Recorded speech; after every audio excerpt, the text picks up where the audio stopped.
s'il y a 5 ans, tu m'avais dit les scénaristes d'Hollywood en 2023 vont se mettre en grève parce qu'ils pensent être menacés par l'IA, j'aurais dit mais t'as fumé la moquette mon gars, ça arrivera jamais quoi. Et c'était tu vois, même il y a 5 ans.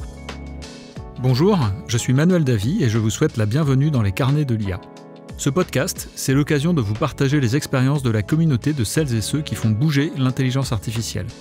Pourquoi et comment adopter l'IA dans son entreprise ? Par où commencer ? Ou encore, quelles sont les bonnes pratiques pour performer ? Autant de questions auxquelles nous apportons des réponses avec des spécialistes du sujet. Eh bien bonjour à tous, j'ai le plaisir d'être aujourd'hui à Paris dans les locaux de la startup Lighton avec Laurent Daudet. Donc tu es le cofondateur et le directeur général de Lighton. Bonjour Laurent. Oui, bonjour Manuel. Eh bien merci de nous accueillir aujourd'hui et donc est-ce que tu pourrais pour nos auditeurs te présenter et nous présenter Lighton ?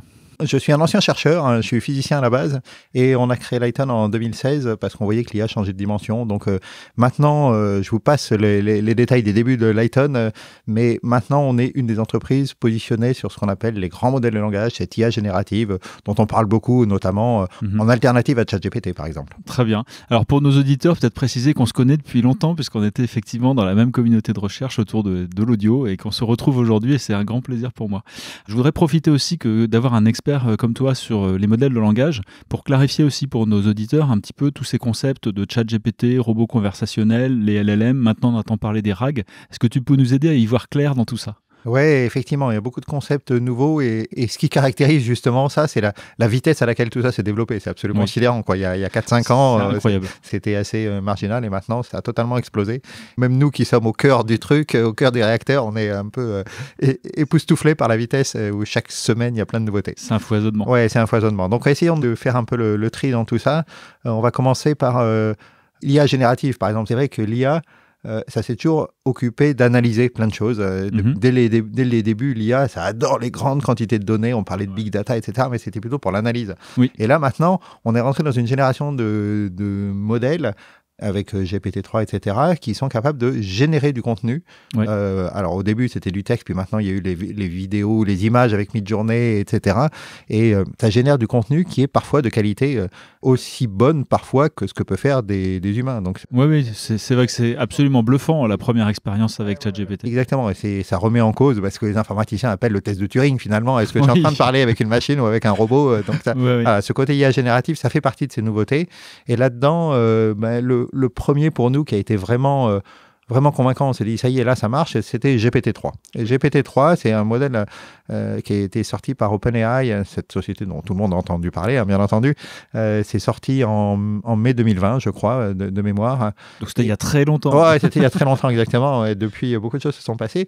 C'était aussi quelque chose qui était saisissant par deux autres choses. Donc, c'était un truc qui avait des nouvelles propriétés qu'on appelait les propriétés émergentes. Ça veut dire que c'est des IA qui savent faire des choses sur lesquelles elles n'ont pas été explicitement entraînées. Oui, on ne s'attendait pas à ce qu'elles sachent résoudre des petits problèmes. Exactement. Tu lui dis, sors-moi les mots-clés de ce truc ou paraphrase-moi comme parlerait un enfant de 8 ans. Et ça sait faire des choses comme ça. Alors que c'est dingue, ça n'a pas été programmé pour. Même les concepteurs ne s'imaginaient pas que ça saurait le faire. Ouais. Et ça, c'est dû à la taille. C'est ce qu'on appelle... Parce qu'il y a ça dans les données, finalement. Et donc, il y a une capacité à capter ça dans les données. Mais il faut du coup un modèle qui a plein de paramètres et pour le caractériser, c'est ce scaling hypothesis, l'hypothèse de scaling. Plus tu scales le modèle, plus tu l'entraînes sur une grosse quantité de données et ça devient des quantités de données vraiment phénoménales et ça demande des super ordinateurs pour les entraîner, mais plus tu as ces propriétés-là absolument magiques. Alors, c'est super clarifiant par rapport à l'histoire de tout ça. Donc, GPT-3, c'est un LLM, c'est ça ? GPT-3, oui, c'est ce qu'on appelle un LLM, Large Language Models. Alors, un grand modèle de langage. Et alors, les gens sont pas toujours d'accord sur où est la définition. Chez nous à Lighton, on dit c'est un LLM dès qu'il y a au-delà d'1 milliard de paramètres. Voilà, c'est une définition qu'on a pris qui est arbitraire. Il y a des gens qui peuvent ne pas être d'accord, mais en tout cas, c'est la génération GPT-3, par exemple. Lui, il avait 175 milliards de paramètres. Ce qui est déjà pas mal. Ce qui est déjà assez colossal. Mais maintenant, on a entendu parler de modèles qui étaient... On va aux 1000 milliards. 1000 milliards, voilà, c'est ça, 1000 milliards de paramètres. Bon, on pourra pas toujours aller à des modèles toujours plus gros aussi. Hein. Alors, peut-être j'en profite donc pour peut-être expliquer aussi la différence entre ChatGPT, donc qui a été construit sur GPT-3, et le LLM GPT-3. Ouais, exactement. Le LLM GPT-3, c'est vraiment un système purement statistique. C'est vraiment de la statistique basée sur tous les textes qu'il a ingurgités. Et c'est simplement un modèle statistique dont l'objectif, c'est de prédire quel est le prochain mot. Tu lui rentres N mots en entrée, une séquence, un paragraphe, etc. Une phrase ou une page entière, ou voire 2-3 pages maintenant. Ça, c'est ce qu'on appelle le contexte et le prompt. Il n'a qu'une seule tâche à faire, c'est prédire quel est le mot d'après. D'accord. Le plus probable. Et en itérant, j'imagine. Et voilà, et après, il fait le mot d'après, puis après, il recommence le mot d'après, le mot d'après, le mot d'après. Et donc, c'est vraiment un truc qui est basé sur toutes les statistiques de tout ce qu'il a vu. De temps en temps, il ne va pas prendre juste le mot le plus probable. Parfois, il choisit un peu au hasard parmi les 4 ou 5 les plus probables. Pour mettre un peu de diversité dans les résultats. Il y a un paramètre qu'on peut régler, qu'on appelle la température, qui dit est-ce que je vais chercher d'avoir un truc très factuel ou un peu plus créatif quand même. Voilà. Donc, le LLM, c'est un modèle statistique. On lui donne des entrées, il prévoit la suite. Il prévoit la suite, ouais, c'est ça. Et donc, le robot conversationnel, parce que c'est vrai que là, on a quelque chose entre les mains auquel on ne s'attendait pas quand on a vu les premières versions. Ouais, exactement. Le robot conversationnel, c'était cette idée aussi assez géniale de se dire 2 choses. Tout d'abord, il y a ce qu'on appelle du fine-tuning par instruction. On a pris GPT-3 et on s'est rendu compte que pour suivre les instructions qu'on lui demande, par exemple, fais-moi un résumé, ou etc., parfois il y avait des ambiguïtés, parfois il ne comprenait pas tout à fait les ordres qu'on lui donne. Oui. Et donc, on a fait une étape de raffinement du modèle sur des sets d'instructions avec des modèles. Avec des types d'instructions. Avec des types d'instructions typiques, types de tâches typiques, et du coup, il devient bien meilleur à ça. Et puis, il y a aussi le côté, il y a eu des humains qui ont regarder ce type d'interaction et dit cette interaction-là, elle est bonne, ça s'est bien passé, ça s'est pas bien passé. Ça, c'est un sujet que tu n'as pas le droit d'aborder parce que c'est un sujet qui est tabou ou mal, déconseillé, ou etc. Il y a eu quand même de l'intervention humaine. D'ailleurs, ça avait fait un peu parler de soi parce qu'OpenAI payait les Africains à $2 de l'heure et disait bon, c'est ce qu'on appelle l'alignement. L'alignement, c'est ça, ouais. Donc on va aligner sur l'intention humaine, c'est dire que le modèle finalement donner la suite logique statistique d'une entrée, c'est pas forcément ce que toi tu veux comme sortie. Donc on essaie d'aligner le plus possible. Si je prends une analogie, finalement le LLM c'est un peu une bête sauvage, et puis on va la dresser pour lui apprendre à faire des tâches, et puis on va l'éduquer aussi pour lui dire non, ça t'as pas le droit de faire. C'est une assez bonne analogie, c'est ça, et le côté aussi ChatGPT, on a renforcé le côté conversationnel finalement. Oui. Ils ont mis beaucoup de dialogue et finalement, tu as l'impression que tu es en train de parler à un humain. Au début, c'est assez saisissant. Après, ça reste une machine. Hein, on s'en rend compte quand on le pousse un peu dans ses limites. Alors maintenant, la notion qu'on a vue apparaître récemment, ce qu'on appelle les RAG, est-ce que tu pourrais clarifier ce nouveau concept ? Oui, alors RAG, c'est un acronyme, c'est Retrieval Augmented Generation. Et je dirais que, pour faire simple, c'est l'hybride entre l'IA générative et les moteurs de recherche. Oui, d'accord. Où tu as un set de documents, tu as un ensemble de documents, tu as, je sais pas, 500 documents techniques, par exemple, qui t'expliquent toute ta doc technique de tous les éléments d'une voiture, par exemple. Imaginons ça. Très bien. Tu peux poser une question en français ou en anglais, en langage naturel, et le système va aller regarder quels sont les documents qui sont pertinents par rapport à ta question, sortir des paragraphes et reconstruire une réponse à partir de ces documents-là en disant voilà, la voiture, elle a telle caractéristique, c'est 17.4. Et d'ailleurs, je l'ai trouvé dans tel document, paragraphe 12, et je l'ai trouvé dans tel document. D'accord, voilà. Donc il donne les sources et donc le contexte. Voilà, il donne les sources et le contexte. Et ça, c'est des cas d'usage qui sont probablement assez géniaux pour les entreprises, notamment tous les gens qui font de la maintenance. Pour toutes les entreprises qui ont une très très grosse documentation, on peut poser une question. Tiens, il y a le phare là qui marche pas. Est-ce que tu peux me dire quel est le modèle de la diode, sachant que la voiture, elle est sortie en mars 2022. Oui, exactement. Donc ça, c'est un très bon cas d'usage. Et effectivement, on parlait des entreprises qui ont ce type de cas d'usage. On parle à des gens qui utilisent ça, ne serait-ce que pour de la R&D, pour faire de la recherche documentaire dans des bases de brevets, par exemple. Mais un autre exemple qu'on a, c'est le support client, par exemple, où tu vois des gens dans les call centers, ils sont bien mieux équipés parce qu'ils ont les contrats types. Et puis, ils ont le contrat du client en particulier qui téléphone, qui dit « Est-ce que je suis assuré contre la grêle ?» Il tape « Est-ce que je suis assuré contre la grêle ?» et bing, il voit, oui, c'est paragraphe 17 que tu es assuré à hauteur de 10 000 euros contre la grêle. Et en gros, tu rends les gens beaucoup plus efficaces à répondre à ta requête. Merci beaucoup pour cette clarification et ça nous amène à notre première question. Vous avez un message. Vous êtes une des 2 grosses boîtes françaises spécialisées sur l'IA. Est-ce que vous pouvez nous parler un peu plus précisément de Lighton et de ce que vous faites ? Alors Lighton, actuellement, c'est une entreprise qui a environ 25 salariés et on a une activité qui est double. D'une part, on on crée ces grands modèles de langage. Les LLM? Les LLM, on en fabrique. Nous, la dernière fois que j'ai compté, je crois qu'on en avait fabriqué 12. D'accord. Donc, de 1 à plus de 150 milliards de paramètres. D'accord. Et parfois, c'est dans des langages spécialisés. Notre premier LLM, il s'appelait Pagnol et il parlait que français, lui. D'accord. Ou occitan, peut-être. C'est mes origines provençales qui ont parlé.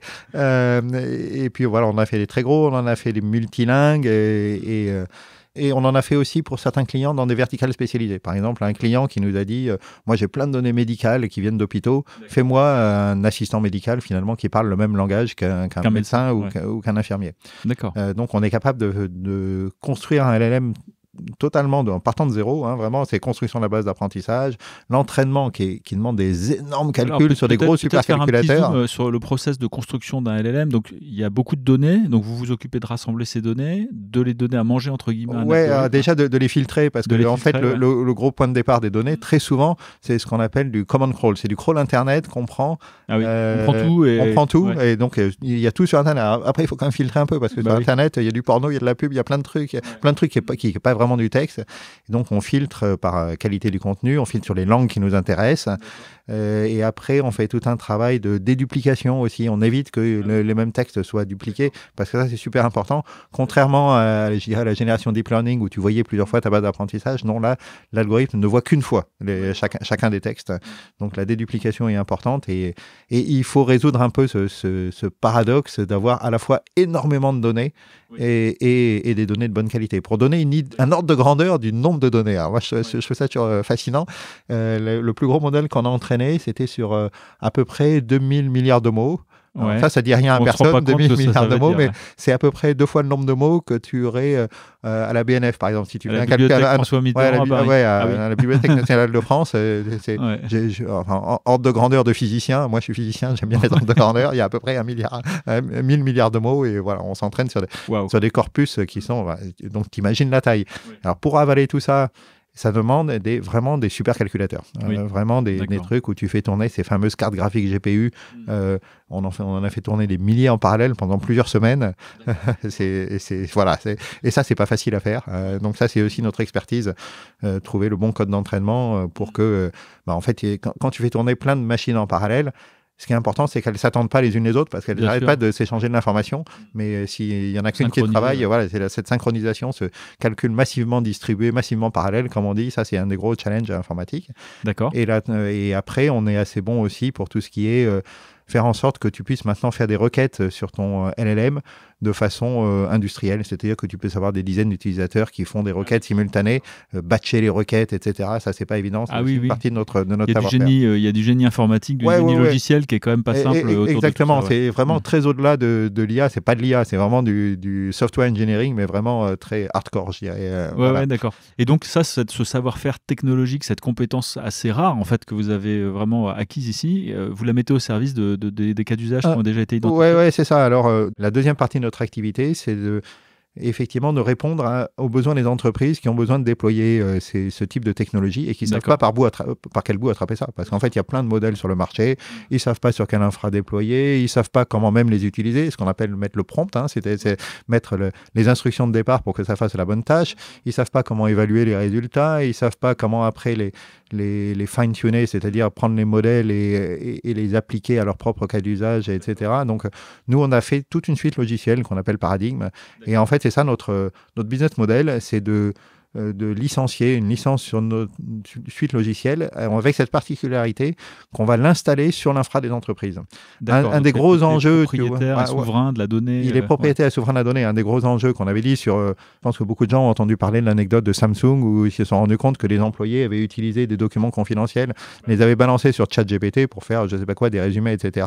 Et quand on utilise ChatGPT, au moins dans sa version gratuite, on donne le contenu à ChatGPT et qui se donne le droit de l'utiliser pour les versions futures. Donc plus de confidentialité du coup. Voilà. Donc là, notre gros différenciateur là-dessus, c'est qu'on va s'installer sur l'infra des entreprises directement, aucune donnée n'en sort, et tout l'environnement Paradigme qui permet donc de faire cette inférence à l'échelle, qui permet de faire il y a une aide au prompt aussi. Comme les gens ne savent pas prompter, on fait un truc un peu méta, c'est-à-dire qu'on utilise l'IA pour t'aider à faire un bon prompt qui après va être mis dans l'IA.